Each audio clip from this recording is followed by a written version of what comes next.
எடப்பாடி பழனிசாமியை தூக்கி எறிந்துவிட்டு ஜெயலலிதா தான் நிரந்தர பொதுச் செயலாளர் என தீர்மானம் நிறைவேற்றும் வரை தர்ம யுத்தம் ஓயாது என்று முன்னாள் முதலமைச்சர் ஓ பன்னீர்செல்வம் தெரிவித்துள்ளார்.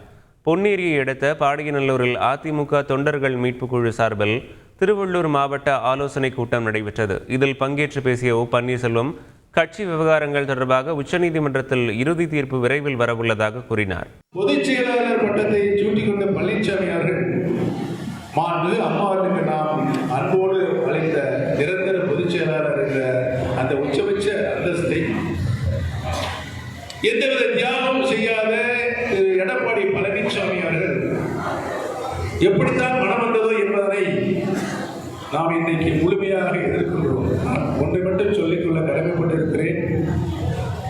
மீண்டும் எடப்பாடி பழனிசாமி அவர்களை தூக்கி எறிந்துவிட்டு இதயம் டாக்டர் புரட்சி தலைவி அம்மா அவர்களால் கழகத்துடைய நிரந்தர பொதுச் செயலாளர் என்ற தீர்மானத்தை மீண்டும் நாம் பொதுக்குழுமாக கொண்டு வந்து நிறைவேற்றப்படும் வரை நம்முடைய இந்த தர்ம யுத்தம் ஓயாது உலகாது.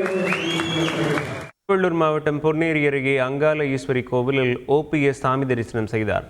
பாடியநல்லூரில் நடைபெற்ற அதிமுக தொண்டர்கள் உரிமை மீட்பு குழு ஆலோசனை கூட்டத்திற்கு வருகை தந்த அவருக்கு உற்சாக வரவேற்பு அளிக்கப்பட்டது. மேலதாளங்கள் முழங்க பட்டாசுகள் வெடித்து ஆரவாரத்துடன் வரவேற்பளித்தனர். முன்பாக அங்கிருந்த அங்காள ஈஸ்வரி ஆலயத்தில் OPS சாமி தரிசனம் மேற்கொண்டார். தொடர்ந்து ஆலய நிர்வாகம் சார்பில் OPSக்கு மாலை அணிவித்து கோவில் பிரசாதம் வழங்கப்பட்டது. செய்திகளை உடனுக்குடன் தெரிந்து கொள்ள உடனே சப்ஸ்கிரைப் பண்ணுங்க.